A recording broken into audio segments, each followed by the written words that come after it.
चलो कल जहां से अधूरा था आगे चलते हैं अपन। छोटे बड़े वर्ड्स देख रहे थे, एक दो चार बचे हुए।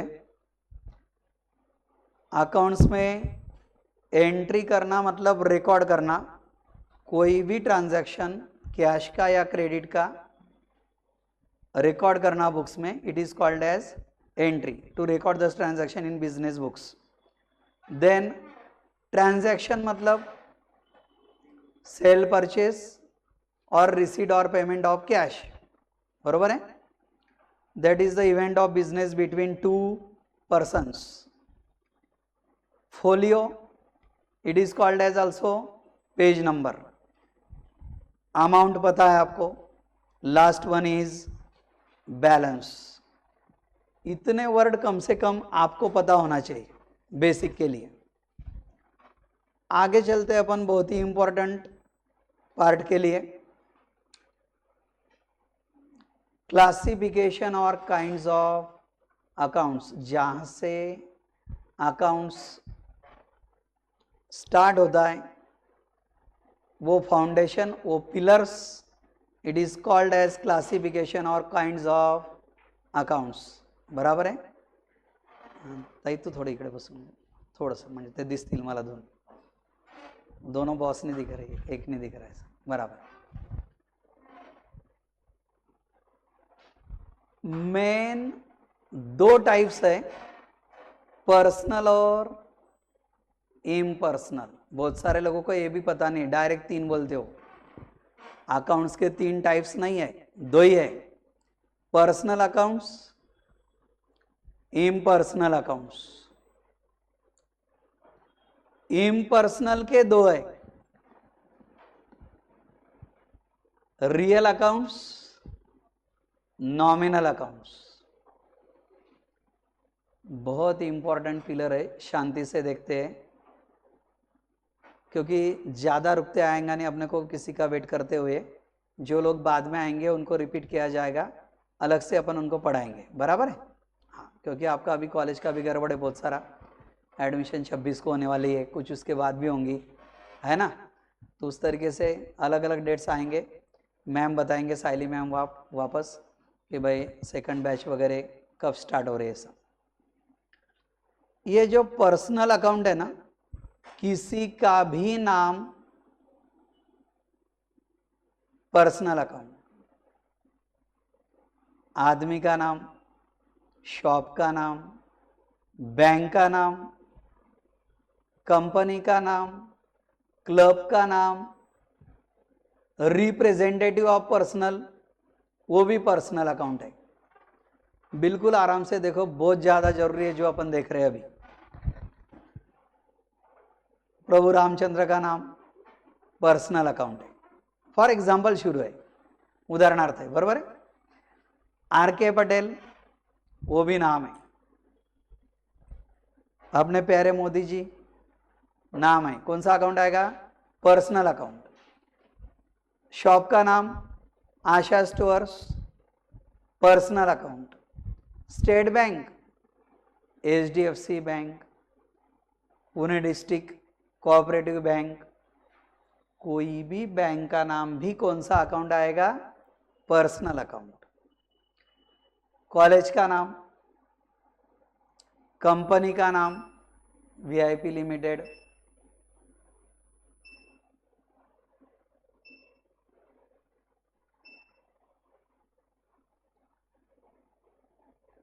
कंपनी का नाम भी personal account. Tata company limited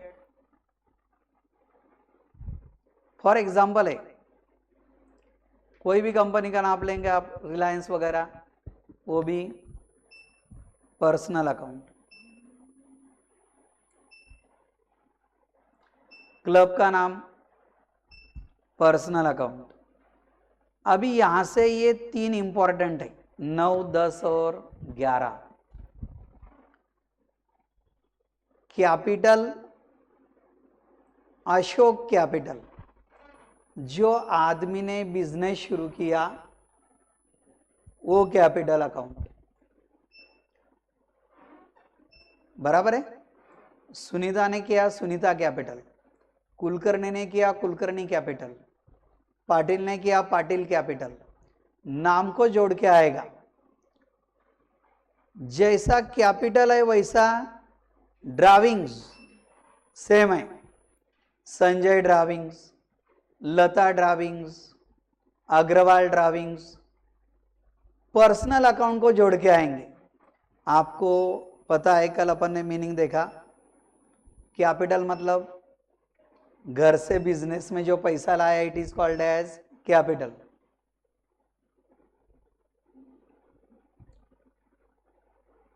business में से घर पे पैसे ले गए, ड्राविंग्स। अभी आपने को लिखना बाकी है, बाद में आपके हाथ से जब वो नीचे से वर्ड्स जाएंगे आपको ज्यादा लर्न हो जाएगा, बराबर है, वो बुक्स मिलने के बाद में। Loan, Anil loan, Sunil loan, state bank loan.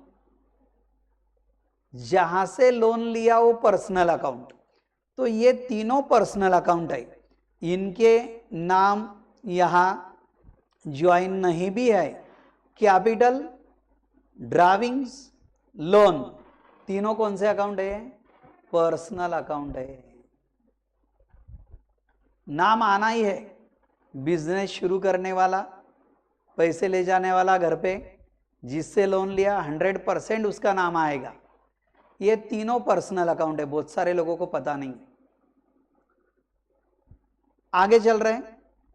Outstanding expenses, that is the representative party name.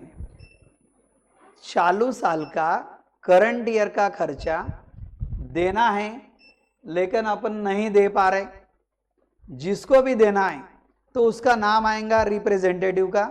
It is called as personal account.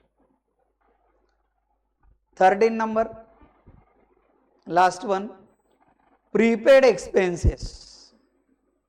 Prepaid, advance payment, आगाऊ केलेला खर्च मराठीत। आपने एडवांस में पैसे किसी और को दे दिए, that is representative party name. जिसको भी दिए, सपोज आपने स्टेशनरी का एडवांस दिया, प्रिंटिंग का दिया, बराबर है, जिनको भी दिया तो वो प्रीपेड एक्सपेंस है, वो पार्टी का नाम आएगा। तो कौन सा अकाउंट हो गया? Personal account. Debtors, group of persons.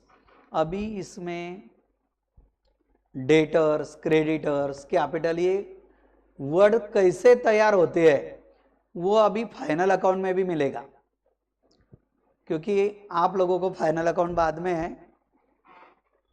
Debtors मतलब group of person. Debtors means customer, गिराइक, ग्राहक। जिन लोगों को आप उधार माल बेचते हो, नुस्ता माल नहीं बेचते, उधार, on credit, it is called as debtors. Personal account में ये मैक्सिमम आ गया है। यहां पे आपको पर्सनल अकाउंट आइडेंटिफाई करते आने को ना, ठीक है। आगे चल रहे अपन, रियल अकाउंट्स। रियल म्हणजे खरं। बिजनेस में ज्यादा रियल चीज कौन सी होती है? एसेट्स, आपकी property.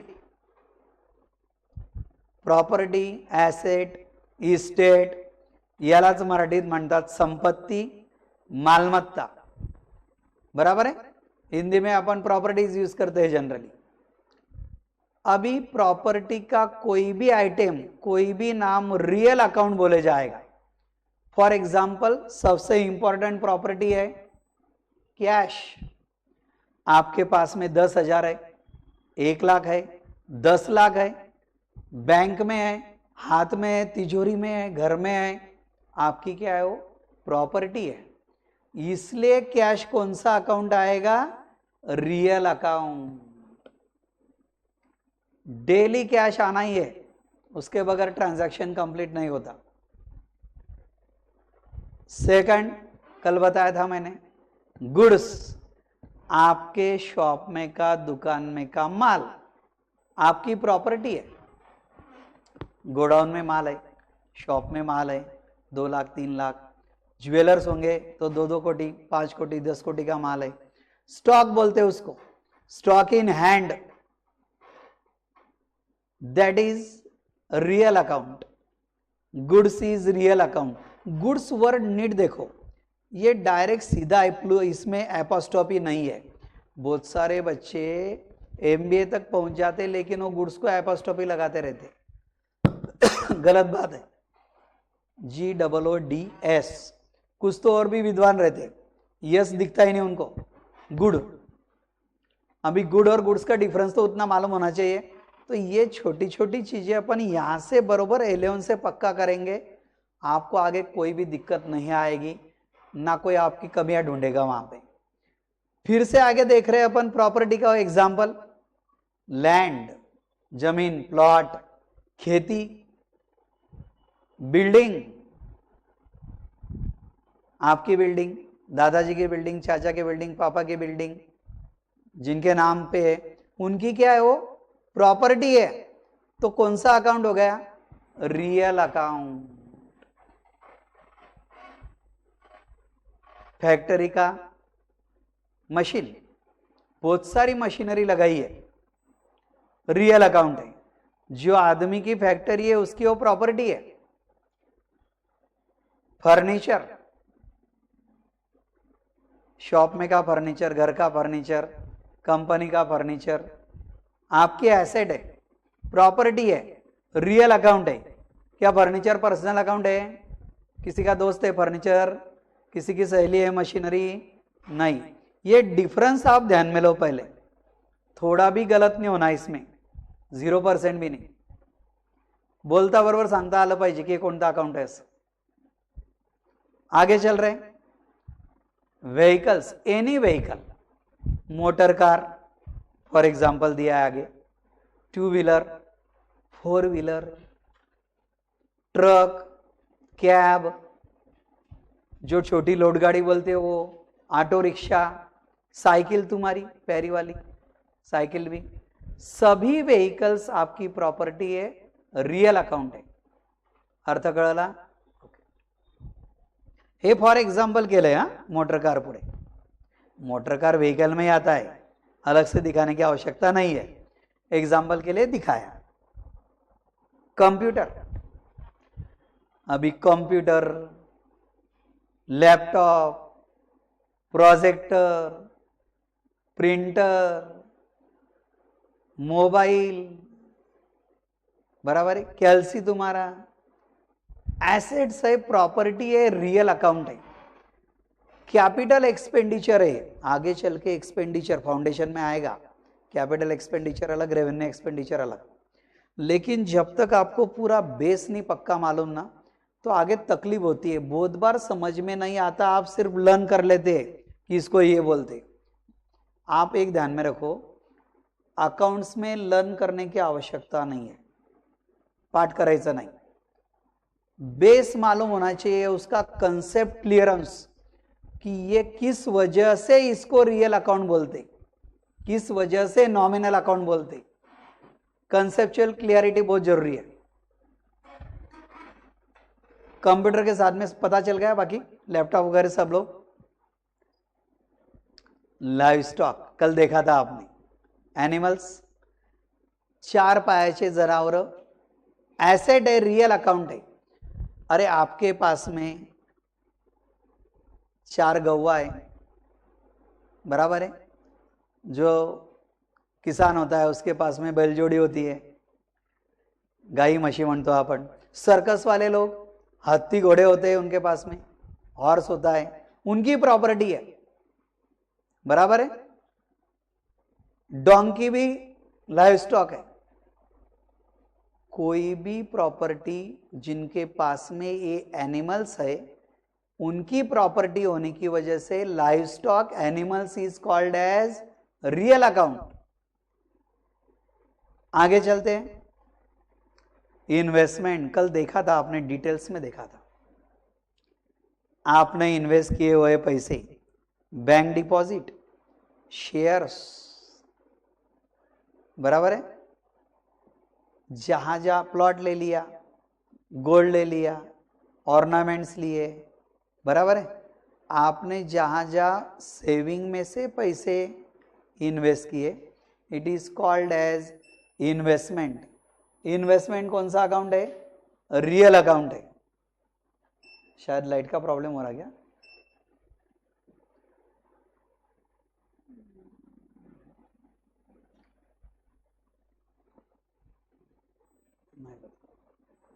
Next, investment nominal account नहीं है बोला। आगे चल के बहुत सारे लोग इसको नॉमिनल बोलने लग जाते। आपने पैसे इन्वेस्ट किए, वो आपकी प्रॉपर्टी हो गई ना, तो रियल अकाउंट हो गया। नॉमिनल कहां से होगा?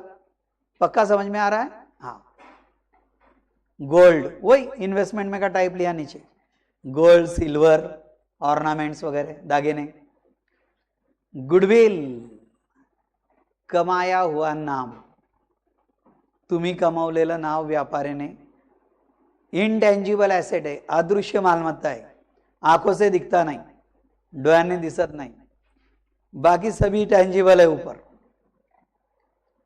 ट्रेडमार्क एंड कॉपीराइट्स, कल देखा था आपने, ट्रेडमार्क, सिंबल, कॉपीराइट्स, ये इनटेंजिबल एसेट प्रॉपर्टी है। ये सभी प्रॉपर्टी आप जो देख रहे कैश से लेकर तो ट्रेडमार्क और कॉपीराइट्स तक रियल अकाउंट आहे, हे ओळखता आलंच पाहिजे। अत्यंत महत्वाचं चालू है, बहुत इंपॉर्टेंट चालू है सब। ये चार्ट पे वर्ड्स और चार्ट कहां भी चले जाओ, इससे ये पूरा फाउंडेशन है आपका, यहां से शुरुआत होने वाली है। और ये मैक्सिमम 100% समझ में आना जरूरी है। देखते हैं यहां पे फिर से रियल अकाउंट्स एक एक पढ़ेंगे अपन, साथ में पढ़ेंगे, चलेगा? प्लीज एक एक पढ़ो, नंबर नहीं पढ़ने का। यहां से कैश, गुड्स साथ में बोलेंगे प्लीज, जल्दी लर्न होगा। आप लोग साथ में बोलेंगे, आपका ज्यादा पक्का होना है, याद रहे। बोलो एक बार, कैश, गुड्स, लैंड, सभी बोलो। बिल्डिंग, जोर से बोलेंगे। Machinery, furniture, vehicles, motor car, computer, livestock, investment, gold, silver, goodwill, trademark, copyrights. Property real account है। पहले वाला कौन सा देखा? पर्सनल। इम्पर्सनल में का दूसरा कौन सा देखा? रियल अकाउंट्स, बराबर है। ये पर्सनल अकाउंट किसी का भी नाम, आदमी का, कंपनी का, शॉप का, बैंक का, कैपिटल, ड्राविंग्स, लोन, रिप्रेजेंटेटिव ने। रियल अकाउंट प्रॉपर्टी का नाम, ये बाद में और धीरे धीरे आगे डिटेल में एक्सप्लेन होगा। तीसरा जो टाइप अपन इम्पर्सनल का देख रहे, कौन सा? Nominal accounts. नॉमिनल, टेम्पररी, खर्चा टेम्पररी होता है। आप कोई भी खर्चा करने जाओ, ट्रैवल करेंगे, 2-4-5 घंटे के बाद, 6 घंटे के बाद आपको उतरना ही गाड़ी से। खाना खाएंगे, टेम्पररी है। रजिस्टर परचेस किया, कब ना कब खत्म होने वाला है, टेम्पररी है। Nominal accounts. Expenses and income, खर्चा है तो भी नॉमिनल, इनकम है तो भी नॉमिनल। मैंने कल बताया था, फिर से रिपीट कर रहा हूं छोटा। आप लोग जब अकाउंट छुड़ाते हो तब खुद को व्यापारी समझने का, मालिक समझने का, कंपनी का डायरेक्टर समझने का, शॉपिंग मॉल वगैरह होगा उसका मालिक समझने का, पार्टनर समझने का। आपण अकाउंट सोडवताना स्वतः व्यापारी आहोत, मालक आहोत असं समजून चाललं पाहिजे। बोललेलं कळलं? अभी अपन खर्चा कर रहे, सुनो। सैलरी, आपका बहुत बड़ा शॉपिंग मॉल है, 100, 150, 200 लोगों को आप सैलरी दे रहे हैं हर मंथ, आपका खर्चा है। सैलरी कौन सा अकाउंट हो गया? बोलो, नॉमिनल अकाउंट, राइट। कौन सा अकाउंट हो गया? नॉमिनल अकाउंट हो गया। वेजेस, मजूरी का खर्चा देखा ना आपने, डेली वेजेस या वीकली या फोर्टनाइटली, बराबर आहे? खर्च आहे, सगळ्या खर्चांच्या अकाउंटला नॉमिनल अकाउंट्स असं म्हणतात। आपका अंडरस्टैंडिंग बहुत अच्छा है, इसलिए तीनों साथ में हो रहे। मैं एक एक दिखाता हूं, एक दिन में एक ही पर्सनल, दूसरे दिन में रियल, इतना ये जल्दी होता है। थर्ड नॉमिनल, आपको अभी नॉमिनल होने के बाद अपन कंपेयर करेंगे। नॉमिनल में खर्चे के हेडिंग बहुत होते हैं, कभी भी देखो इनकम हेडिंग कम होते, खर्चा हमेशा ज्यादा होता है, घर का हो या बिजनेस का हो, तो उसके हेडिंग भी अलग अलग होते हैं। अकाउंटिंग में ये जो नाम है इसको हेडिंग बोलते हैं। कैरेज हो, फ्रेट हो, आपने मीनिंग देखा है, यदि आपको मीनिंग पता है तो ये जल्दी समझ में आएगा। What do you mean by carriage? Transportation, right, charges of goods, माल वाहतुकीचा खर्च, कॅरेज किंवा फ्रेट। मग कॅरेज कोणता अकाउंट आहे? नॉमिनल अकाउंट आहे।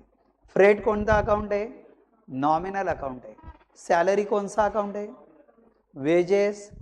कंप्यूटर अकाउंट कौन सा है? रियल अकाउंट है, बराबर है। लक्ष्मण पर्सनल अकाउंट है।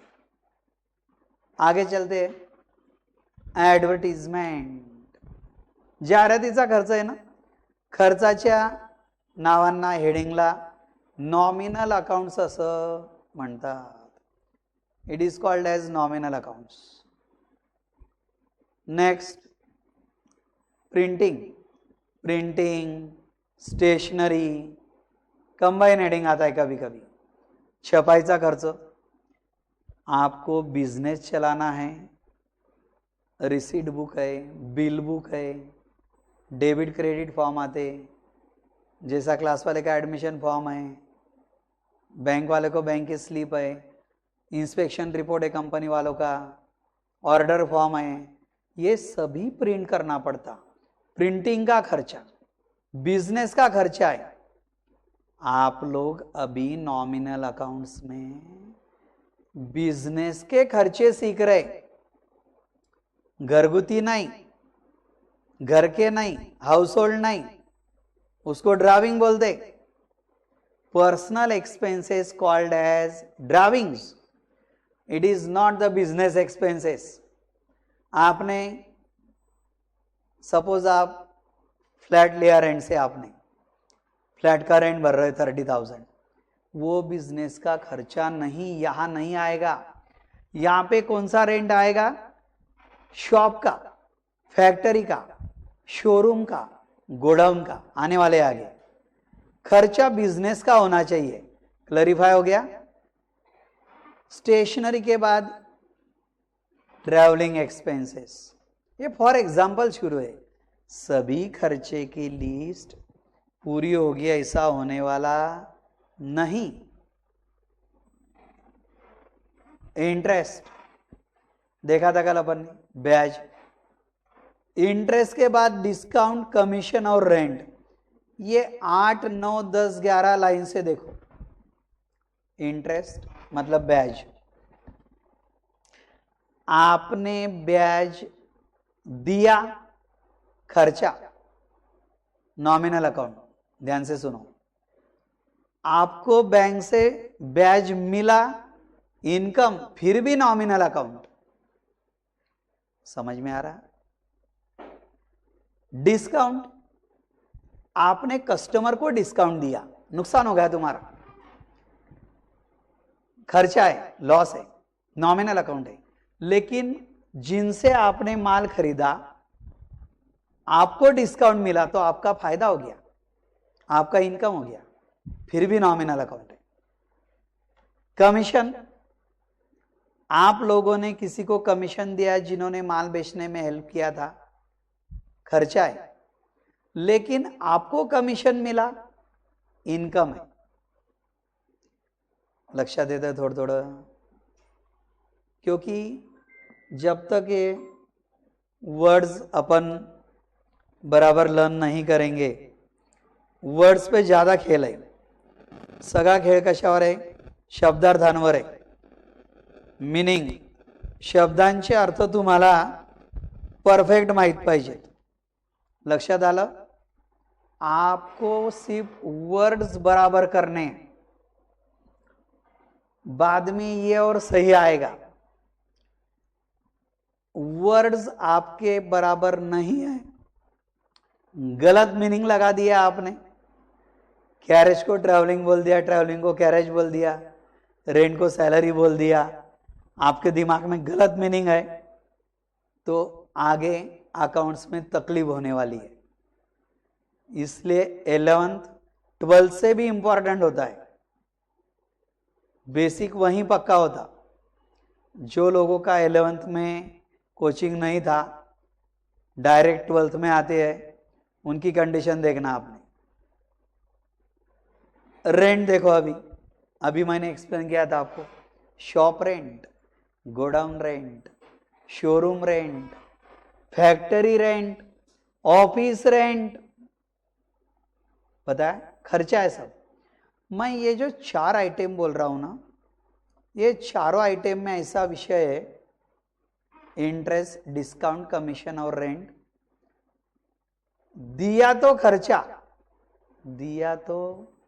खर्चा आने मिल गया तो इनकम. बिजनेस के बारे में बोल रहा हूं, बार बार ध्यान दो.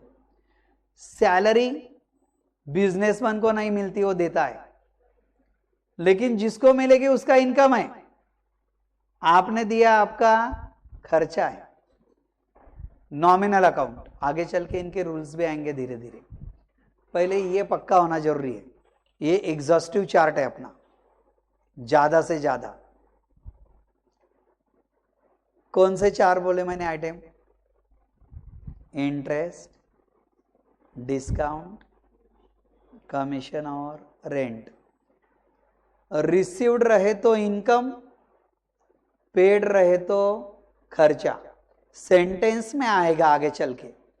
रेंट पेड रुपीज 12,000, 12,000 भाड़ा दिया. सेंटेंस ऐसे आएंगे. क्या मीनिंग हुआ इसका? रेंट पेड किया तो रेंट आपका खर्चा, क्या इनकम? एक्सपेंस हो गया. सेंटेंस चेंज हो गया. रिसीव्ड रेंट 30,000, इनकम हो गया. क्योंकि एक्सपेंस को अलग रूल है, इनकम को अलग रूल है. आगे चल के दोनों अलग अलग है. आगे चलते हैं. ऑडिट फीस, आपने कल मीनिंग लिखा था ऑडिट फीस का, लिखा था ना? हाँ, लिखा था, मतलब एक्सप्लेन किया, लिखना बाकी है. ऑडिट फी, लीगल फी. ऑडिट फी देखा है ना अपन ने कल? नहीं देखा, आ जाएगा वापस. हिशेब तपासणीची फी, ऑडिटर की फी आपके अकाउंटेंट ने या आपने बराबर हिसाब लिखा है या नहीं, ये चेक करने का काम कौन करेगा? चार्टर्ड अकाउंटेंट, ऑडिटर, या तो गवर्नमेंट ऑडिटर. एनुअल एक रिपोर्ट बनाएगा वो, it is called as audit report. Marathi में उसको बोलते हैं हिशेब तपासणीचा अहवाल. आपके अकाउंट्स के बारे में हर एंट्री चेक करके अकॉर्डिंग टू रूल्स, लॉ सही है या गलत है, ये बताने का काम कौन करेगा? ऑडिटर. तो ऑडिटर फ्री काम करेगा? नहीं. फुकट काम करेल का? नहीं. आपने क्लास वाले साहिली मैम को जो अभी फीस भरेंगे दिया है, उसको ट्यूशन फी बोलते. कॉलेज में फी भरेंगे आप, एडमिशन फीस. डॉक्टर के पास गए, डॉक्टर की फीस हो गई. लॉयर के पास गए, लीगल फीस हो गई. ऑडिटर के पास आ गए, ऑडिट फीस हो गई. बिजनेस चलाने के लिए लगने वाला खर्चा। ऑडिट फी जैसा लीगल फीस। लीगल फीस का मीनिंग सुनो, वकील की फी, मतलब जो एडवोकेट है उसकी कंसल्टेशन की फीस, वकिलाची फी किंवा कायदेशीर कामासाठी केलेला खर्च। स्टॅम्प पेपर लिया आपने, पार्टनरशिप डीड बनाना है, डिसोल्यूशन डीड बनाना है, रिटायरमेंट डीड है, एडमिशन डीड है, डॉक्यूमेंट्री आपको गवर्नमेंट के रजिस्ट्रेशन के हिसाब से जो भी खर्चा आता, जो कंसल्टेंसी लगती बिजनेस चलाते वक्त, ये सभी को एक कंबाइन वर्ड है, उसका नाम है लीगल फीस। लीगल फी आपला खर्च आहे, वकिलाची फी खर्च आहे। कोणता अकाउंट येईल? Nominal account. ऑडिट फी कौन सा अकाउंट है? एडमिशन फी कौन सा अकाउंट है? आर्किटेक्ट की फी कौन सा अकाउंट है? नॉमिनल अकाउंट है। ट्यूशन फीस कौन सा अकाउंट है? नॉमिनल अकाउंट है। देने वाले का खर्चा, मिलेगा उसका इनकम। एक्सपेन्सेस हो या इनकम हो, खर्च असू द्या किंवा उत्पन्न असू द्या, कोणता अकाउंट येईल? Nominal account. बरोबर आहे? लक्षात आलं थोडं थोडं? पुढे बघूया परत।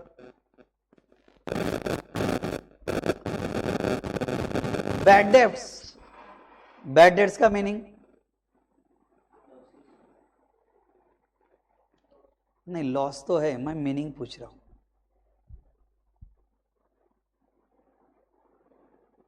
What do you mean by bad debts?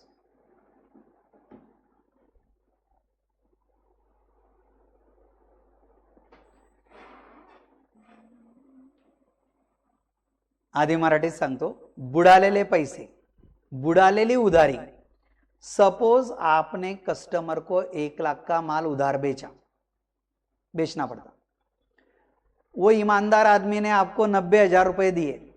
ईमानदार इसलिए बोल रहा हूं कि 90,000 दिए उसने, और 10,000 डुबा दिए, देने वाला नहीं बोल दिया। 10,000 को बोलेंगे आप बैड डेट्स। अकाउंट में का बैड डेट्स, आरडीडी वगैरह बहुत इंपॉर्टेंट वर्ड्स है, वो आगे आएंगे, जहां जहां भी आएंगे, एंट्री में भी आएंगे, व्यवस्थित एक्सप्लेन होंगे। बैड डेट्स मतलब जो पैसे बिजनेस के डूब गए, वसूल होने वाले नहीं, लॉस। एक्सपेंस हो या लॉस हो, इनकम हो या गेन हो, नॉमिनल अकाउंट है। What is the basic difference between expenses and losses? Who can tell me? Basic difference. Expense, loss. पता है?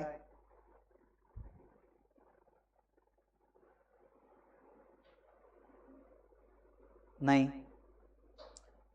आपने रजिस्टर खरीदा, एक्सपेंस है, आपको रजिस्टर मिला। आपको रजिस्टर पे लिखने का जो भी है, आनंद तुम्हाला भेटला, बरं वाटलं, संपलं ते। सब्जी लाया, सब्जी खा लिया। ट्रैवल करने गए, ट्रैवल पूरा हो गया।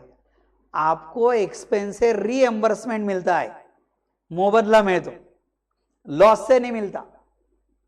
गोडाउन में कहां पे शॉर्ट सर्किट हो गया, माल जल गया, लॉस हो गया, नुकसान। चोर घुस गए, लॉस हो गया, बराबर है। बैड डेट्स, पैसे डूब गए, लॉस हो गया।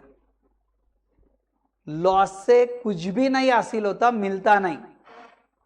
खर्चे के बदले में कुछ ना कुछ आपको मिलता है। This is the basic difference between expenses and losses. ऐसा ही डिफरेंस है इनकम और गेन में। किसमें बता रहा हूं मैं? इनकम। इनकम यानी आपका रेगुलर इनकम, रेवेन्यू, जो बिजनेस से या तो जॉब से आपको मिलता है। गेन, फायदा झाला अचानक, लॉटरी का टिकट लिया था आपने, गलती से लग गया, लगता ही नहीं हो, गलती से लग गया, फायदा हो गया, दैट इज गेन। आपके पास में 10 लाख का प्लॉट था, अचानक कीमतें बढ़ गई, 10 लाख के 50 लाख हो गए, तो इसको बोलते gain. It is not income, वो गेन हो गया. अचानक मिळालं, ऍक्सिडेंटली फायदा, नुकसान हो गया लॉस. एक्सपेंस और लॉस का डिफरेंस आपको पता होना चाहिए अगले एजुकेशन के हिसाब से. इनकम और गेन का भी पता होना चाहिए, right. Loss on sale of asset पढ़ेंगे आप. Loss on sale of asset, मालमत्ता विक्रीवर झालेला फायदा. फॉर एग्जाम्पल देखो लॉस कैसे निकालते, कॉमर्स का आदमी कैसा होता है और जनरल लोग कैसे निकालते. सपोज आपने एक व्हीकल लिया, साइकिल का उदाहरण थोड़ा इजी जाएगा. आपने साइकिल लिया था 5,000 की. आता है साइकिल 5,000 में? नहीं आता शायद. आता है ऐसा समझो. साल भर यूज किया. कॉमर्स वाले, हाँ कॉमर्स वाले लॉस कैसा निकालते हैं सुनो, अपना सही होता है. अभी साइकिल साल भर यूज किया, आपके पापा मिले रास्ते पे कि सर मैंने लड़की का साइकिल बेच दिया. कुछ नहीं सर, वो 3,000 में बेचा, 2,000 नुकसान हो गया. पापा क्या बोल रहे नीट सुनो, साइकिल कितने का लिया? 5,000 का. बेचा कितने में? 3,000 में, एक साल के बाद में. पापा ने बोला सर 2,000 लॉस हो गया यार. हो गया. अपन कॉमर्स वाले लोग, कोई भी एसेट यूज करने के बाद सबसे पहले उसका डेप्रिसिएशन माइनस करो. 5,000 की साइकिल थी, साल भर यूज किया, ऐसा एजम्पशन करो की 1,000 रुपये डेप्रिसिएशन हो गया, नुकसान वापरल्यामुळे. 1,000 आपने यूज किया, 1,000 का नुकसान हो गया, तो आपको मिलने को कितने होना? 4,000, 4,000. इसको रिटर्न डाउन वैल्यू बोलता. डेप्रिसिएशन टॉपिक 11th में ही है, इंपॉर्टेंट है वो अगले हिसाब से, फाउंडेशन के हिसाब से भी. 11 के बहुत सारे टॉपिक लगने वाले हैं आपको, 12 के भी लगेंगे. 5,000 का साइकिल साल भर यूज किया, 1,000 डेप्रिसिएशन हो गया, मतलब कितने में बेचने को होना था? 4,000. यदि आपने 4,000 में बेचा, नो प्रॉफिट नो लॉस. आपने 3,000 में बेचा, आपके पापा ने 4,000 की चीज 3 में बेचा, तो मुझे बताओ कॉमर्स वाले कितना लॉस हुआ? 1,000. पब्लिक कितना बोल रही? 2,000. देखो कंसेप्ट में कैसा डिफरेंस आता है. अकाउंटिंग पढ़ने से क्या फायदे होते हैं, ये छोटा सा डिफरेंस बताया. आगे चलते हैं. लॉस बाय फायर, आगीने झालेलं नुकसान. नुकसान है ना, खर्चा नुकसान का अकाउंट नॉमिनल अकाउंट, इनकम भी नॉमिनल अकाउंट, प्रॉपर्टी है तो रियल अकाउंट, किसी का भी नाम है तो पर्सनल अकाउंट. चार्ट फिर से देखो बराबर आप ब्लैक बोर्ड पे, बहुत इंपॉर्टेंट है. पूरा बेसिक फाउंडेशन पिलर इस पर ही शुरू है पूरा क्या पूरा. क्लासिफिकेशन और काइंड्स ऑफ अकाउंट्स, बाद में ये सब लिखना पड़ेगा अपने को बुक्स में. ठीक है, चलो यहां पे रुकते हैं अपन, कल 10:30 बजे फिर से देखेंगे. Ma'am please.